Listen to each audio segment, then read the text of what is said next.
Hi, Phil Aston here from Now Spinning Magazine with another classic album review, looking back at something and looking back at my memories of the time of when I bought it. This video started off from a YouTube community post where I posted a picture of an album I was playing at the time. It is by Blackfoot, but it's not this one. It's the one that came afterwards, which is Marauder. But this has to be mentioned as well, I feel, because this is what started it. Now, I knew nothing about Blackfoot. When was this? We're 1981, 1980, so I guess this must be 1980, is it? I guess? Yeah, it is, 1980. There's no YouTube. There's rock radio as such, which is Alan Freeman. Was he still around then? There was Tommy Vance, but I bought this purely from without hearing a note. Now, each of the albums I'm going to show you, I bought them because of the artwork. Now, they're not great album covers, but there was something about the imagery or the words that captured my imagination. So on this one, it wasn't that, and it wasn't necessarily the live pictures on the back. It was the song titles and the names of the artists, the band members: Warped, On the Run, Dream On, Street Fighter, Gimme Gimme Gimme. But it was the fact that someone was called Rick Rattlesnake Medlock on lead vocals, and Jackson Thunderfoot Spires, and names like that. And I think, what was the name of the other guy? There was people like Mad Cat and Atom Bomb and stuff, and they just sounded mysterious, and so I gave it a go. And it's southern rock, and a lot of people, Fox Chase is my favourite track, which is the one that's got Shorty Medlock on with his kind of introduction. But it wasn't an album that I warmed to that much, so I thought, well, I've got a Blackfoot album, and so I know what they're all about. So when I saw that there was another one coming out, I thought I'm probably not going to buy that. Now, I'm saying that because back in the day, 1980s, records were really expensive, and I know people say now that vinyl's really expensive, but percentage of your income to expenditure for a record back then was a lot, so I could only afford to buy, say, 1 or 2 albums a month, so I had to be really picky on what I bought. However, so again, the last one was a cat, and this one was an eagle. But it was this. It was that cover, that picture on the back cover, that made me buy it again. And the reason? I think because I've got my CD version here, so that helped me reference it while I'm talking to you. I looked at the image on the back, and some of you will know that I was going through difficult times at work. And that picture on the back cover of the band in the sepia kind of Wild West kind of era of the picture, it made me feel as if I knew them, if they were my mates, I'd feel safe. There was something very authoritative, very exciting about kind of going, this is who we are. This is who, we're going to be. And of course, what was going on in music around the time, the kind of more glam metal thing was just beginning to come out, thanks to the kind of input from Van Halen 3 years earlier, and a lot of things were moving around. And so these guys, and Ricky's long coat and the stance that they've got, it just made me think, okay. And they had a song on it called Diary of a Working Man, and I was a working man. I didn't keep a diary, but that sounded like it might be something I might like. Good Morning, Dry County, Father Dragon, Rattlesnake Rock and Roller, Searching. I thought, I'm going to give it a go. So without hearing a note, I went and bought it. And my expectations were, have I done the right thing? Should I have saved up my money for something else that I really wanted? This was Blackfoot, am I sure? I put it on. I dropped down the needle onto the first track. And instantly, this was a totally different beastie to Tomcatting. It really was. Good Morning. It was a statement of where they were. It just charged out of the gate. Great riff, great song, great lyrics. It was just so exciting. I absolutely loved it. It was about, the young exec hits the deck. He's dressed to kill. It was a good morning. It was just kind of I just went with it.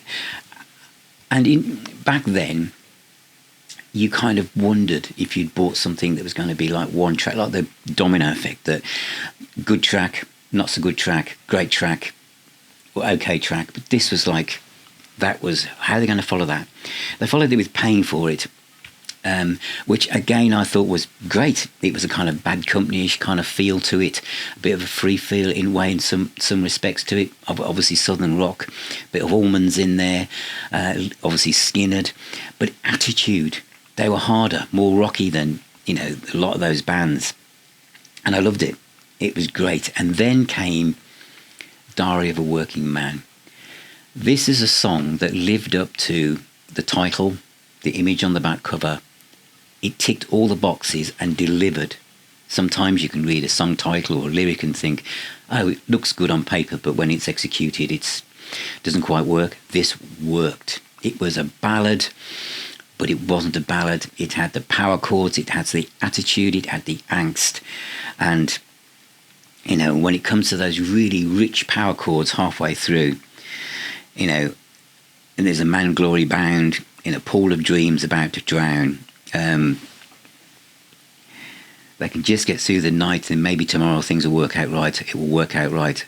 All the pain in his blood, he'd love to take her if he could. And as he wakes with a scream, and the way that that's delivered by Ricky, so ends the diary of a working man.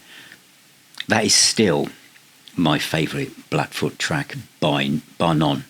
I think, and a lot of people who probably aren't so sure about Blackfoot will, I think, say honestly that is a wonderful track. It just sits there at the pinnacle, I feel, of Blackfoot's output. So how do they follow that? They follow it again, thinking of I've gone through Good Morning, Paying For It, Diary of a Working Man. I'm now thinking, I can't wait to tell my friends that I've bought this album by Blackfoot, and I know I bought the last one, but seriously, this one is just so fantastic. And they come in with Too Hard to Handle, which lifts the bar even higher with this fantastic riff, because I didn't see them as a band that had riffs like this, and this was just absolutely in your face. It was a great riff. So now we were literally 4 tracks in, and every single one of them beat the next one. The sequencing of this, imagine the band back in the day, as they'd written this album, and sitting down and think, what should we have next? How should we sequence this album? This is vinyl. So far, tick, tick, tick. Absolutely brilliant. Great riffs, great kind of Mexican, kind of ZZ Top feel in places, but the riff just drives this song. And then we kind of come into a kind of more laid back track to finish side 1 with Fly Away, but it works. Loved it. Flipped it over to side 2, and just like side 1, we open with an absolute stormer. Great track, Dry County. Real great boogie track. And again, just the quality has not dipped. We're just rolling. Fire of the Dragon is again a wonderful song. Rattlesnake Rock and Roller is more leans towards Tomcat in my mind, and then Searching, which is kind of again got this epic feel of a southern kind of rock bands that always seem to finish side 2 with something that had this kind of feel to it, but just superb. I'm pausing there to think, how did my journey go? Because I know a lot of you are saying the live one. Yeah, the live one is an absolute classic. But I was fully signed up now to Blackfoot, and I bought Sergo, which was the next one in from 1983. And again, I bought this because of that picture. So each one of these albums was influenced by the artwork, and that one because of Ricky looking like a total rock god. And I think he's such a talented guy. I mean, obviously he starting off as the drummer in Leonard Skinner, moving to guitar.